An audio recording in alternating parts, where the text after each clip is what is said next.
के विरुद्ध है। जब शरीर ही साथ नहीं दे रहा हो तो नीति का क्या करे? वे दोनों तो दिव्य शक्ति संपन्न है, हम उन्हें कैसे पकड़ सकते हैं? चलो चलो इस ओर देखते हैं। चलो चलो, चलो।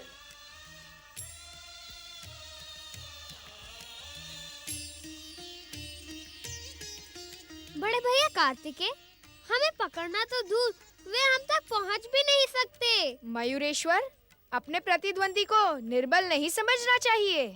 अर्थात उन्हें छकाने का हमें और कोई प्रयास करना चाहिए। अवश्य, विजय प्राप्त करने के लिए अपने प्रतिद्वंदी को छकाना नीति सम्मत है। मयूरेश्वर, असफलता केवल यही सिद्ध करती है कि सफलता का कार्य पूरे मन से नहीं किया गया है। प्रश्न सफलता और असफलता का नहीं है बड़े भैया। तो प्रश्न किसका है? प्रश्न तो अपने साथियों पर दया का है। दया का? हाँ बड़े भैया, हम दोनों दिव्य शक्ति संपन्न हैं। बेचारे शिवगणों के बालक तो साधारण हैं। क्या अपनी शक्तियों का प्रयोग उनके विरुद्ध अन्याय नहीं होगा? परंतु मयूरेश्वर, हम तो उनके साथ साधारण बालकों के समान ही खेल रहे हैं। महादेव शिव और महादेवी शिवा के पुत्र साधारण में भी असाधारण ही रहेंगे। अर्थात हमें उनको न छकाकर उनकी यही प्रतीक्षा करनी चाहिए। बड़े भैया, यदि हम प्रतीक्षा करने लगेंगे तो वे हमें पकड़ लेंगे और हमारी असफलता यही सिद्ध करेगी कि हमने सफलता का प्रयास ही नहीं किया। तुम उचित कह रहे हो मयूरेश्वर। हम दोनों उस पेड़ के पीछे छिप जाते हैं। जब वे लोग हमारे समीप आएंगे तब हम उन्हें छकाने का और कोई उपाय सोच लेंगे। चलो। यदि ऐसी बात है तो हम बिना दूसरा तीसरा उपाय सोचे उन दोनों को पकड़कर ही रहेंगे। बड़े भैया कार्तिकेय को भले ही हम पकड़ ना पाए, परंतु श्री गणेश अपनी दिव्य शक्तियों का प्रयोग न करे तो हम श्री गणेश को अवश्य ही पकड़ पाएंगे। श्री गणेश को क्यों? क्योंकि वे गजमुख हैं, इतना स्थूलकाय उनका शरीर है। हमारे समान वो थोड़ी ही दौड़ पाएंगे। चलो।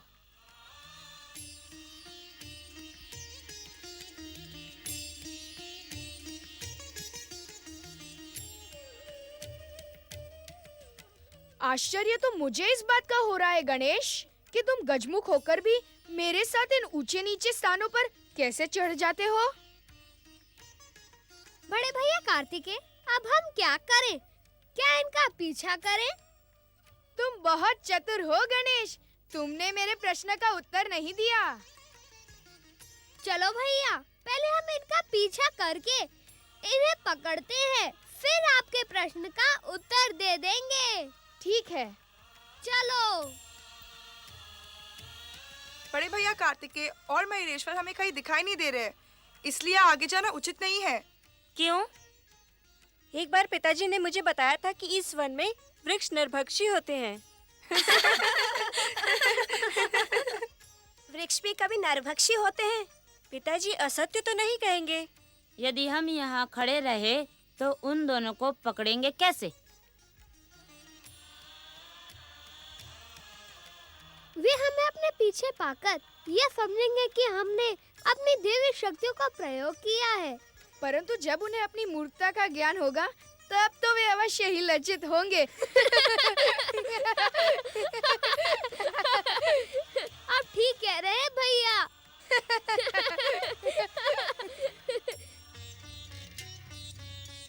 स्वामी, कहीं ये बालक श्री गणेश तो नहीं है? हाँ हाँ देवी, इस संसार में गणेश के अतिरिक्त गजमुख बालक और कौन हो सकता है? तो आइए ना स्वामी, हम इन्हें रोककर इनका आदर सत्कार करते हैं। नहीं देवी अहिल्या, इनकी बाल लीलाओं में बाधा डालना उचित नहीं होगा। परंतु स्वामी, हमें इनके दर्शनों से महान पुण्य प्राप्त होगा। देवी, इस समय हम स्नान का संकल्प लेकर आश्रम से निकले हैं। स्नान के पश्चात यदि हमें यहाँ मिले तो हम इन्हें अवश्य आमंत्रित करेंगे। स्वामी, ऐसा सौभाग्य हमें बार बार प्राप्त नहीं होगा। मैं जानता हूँ देवी, किंतु इस समय हम जिस उद्देश्य से निकले हैं उस उद्देश्य को पहले पूर्ण करते हैं।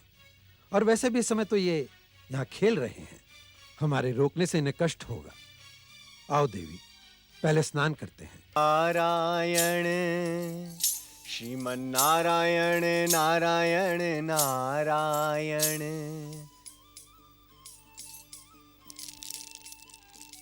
आज मैं अपनी जिज्ञासा में भटकते भटकते आर्यावर्त के दक्षिण क्षेत्र में आ पहुंचा,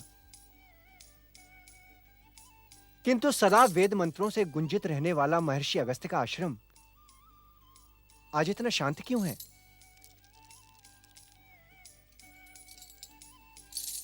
नारायण नारायण। ऐसा प्रतीत होता है कि महर्षि अगस्त्य चिंतामग्न है। नारद, अब तो तुम्हें महर्षि अगस्त्य के दर्शन करने ही होंगे। नारायण नारायण।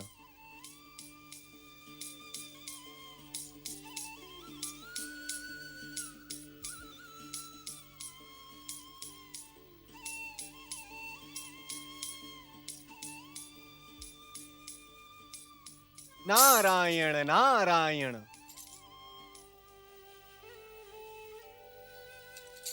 देवर्षि आप?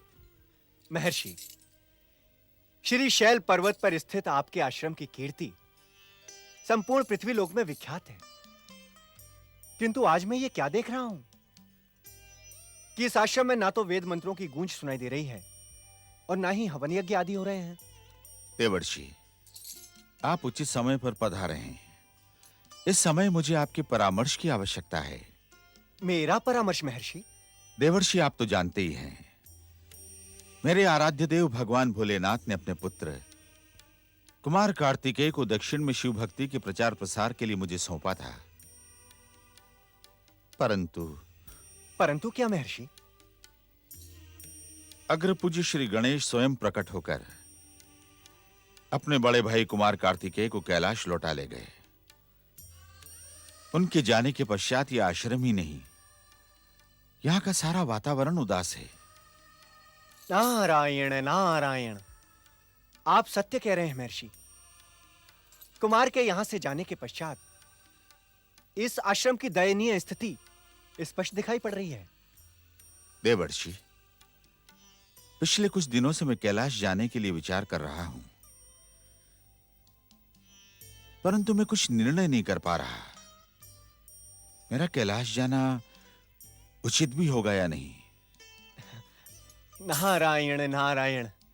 ऋषिवर, आप तो ज्ञान के सागर हैं, बुद्धि के स्वामी हैं।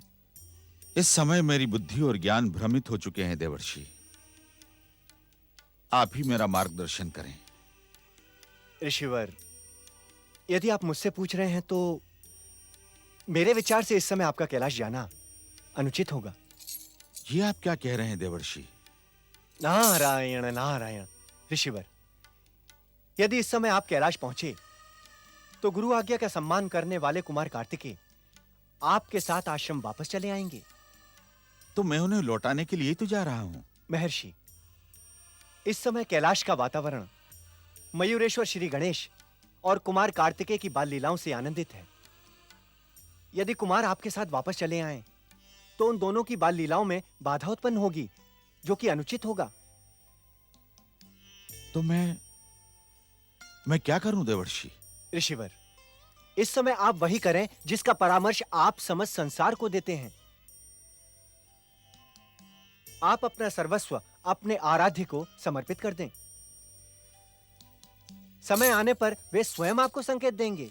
नारायण नारायण।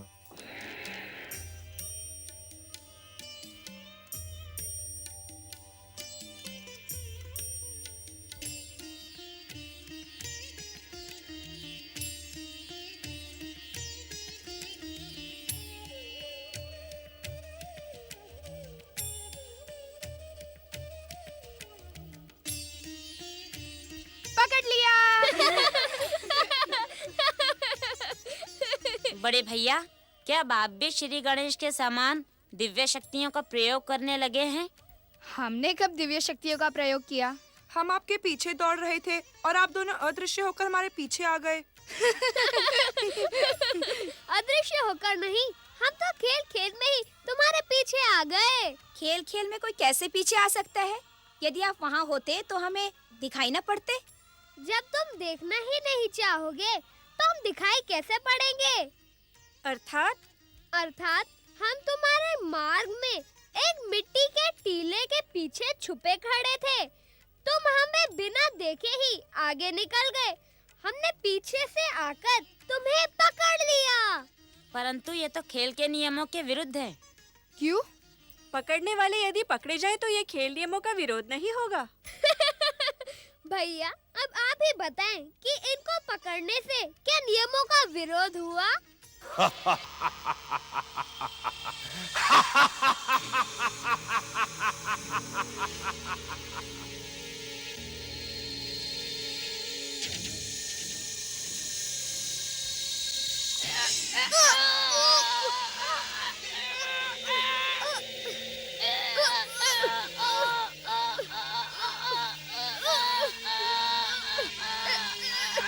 मयूरेश्वर, माँ शक्ति का स्मरण करो, वे अवश्य ही हमारी सहायता करेंगे।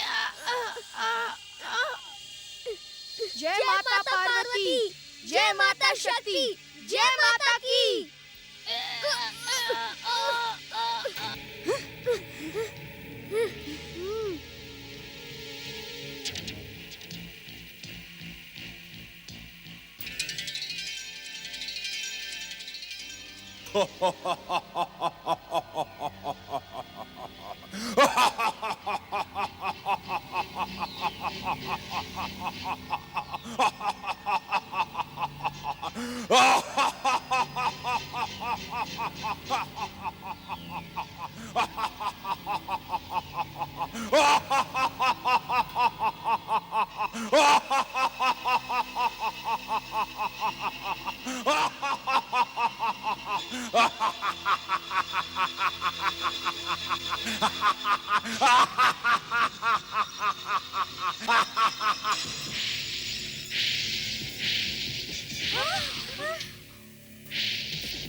मैंने कहा था ना तुम्हें, इस वन में वृक्ष नरभक्षी हैं। मयूरेश्वर, अब हमें लौट जाना चाहिए। यहाँ रुकना उचित नहीं होगा। नहीं बड़े भैया, दुष्टता करने वाले को दंडित करना मेरा कर्तव्य है और मैं अपने कर्तव्य से मुंह नहीं मोड़ सकता।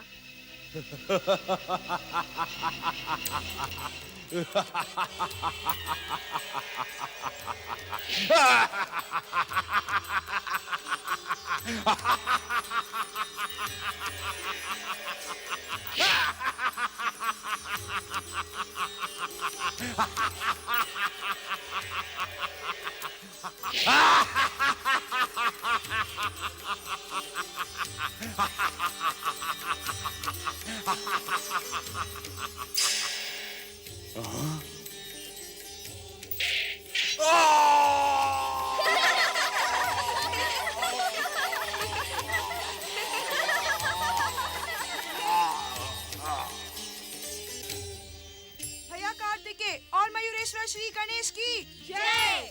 भैया कार्तिकेय और मयूरेश्वर श्री गणेश की जय। बड़े भैया कार्तिकेय और मयूरेश्वर श्री गणेश की जय। बड़े भैया कार्तिकेय और मयूरेश्वर श्री गणेश की जय। मयूरेश्वर, अब हमें लौट जाना चाहिए। माता हमारी चिंता कर रही होंगी। ना भैया ना, मैं अभी नहीं लौट सकता। क्यों? इस दुष्ट वृक्ष राक्षस से युद्ध करके मैं बहुत थक गया हूँ और भूख से तड़प रहा हूँ। क्या तुम्हें भूख नहीं लग रही बाल सखाओ? हाँ मयूरेश्वर, हमें भी बहुत भूख लगी है। पर इस वन में भोजन का प्रबंध कहाँ से होगा?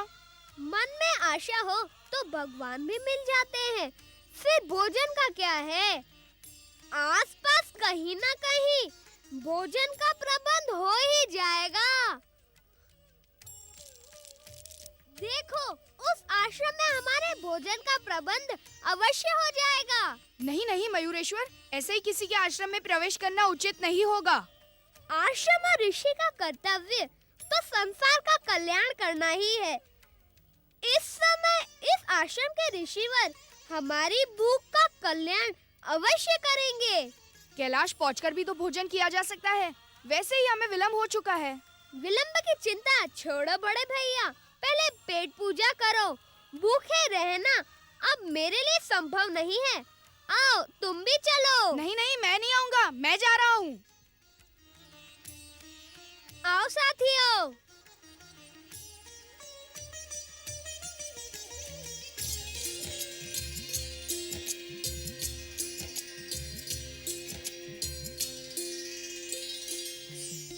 ठहरो, ऐसे नहीं, पहले आश्रम के स्वामी को पुकारो, उनसे भोजन मांगो, उनकी आज्ञा पर ही आश्रम में प्रवेश करो। आश्रम के स्वामी ऋषिवर हमें भोजन दे। अब हम क्या करें मयूरेश्वर? हमने आश्रम के स्वामी को पुकारा, हमारा कर्तव्य पूर्ण हुआ। अब आश्रम के भीतर चलो और भोजन ग्रहण करो।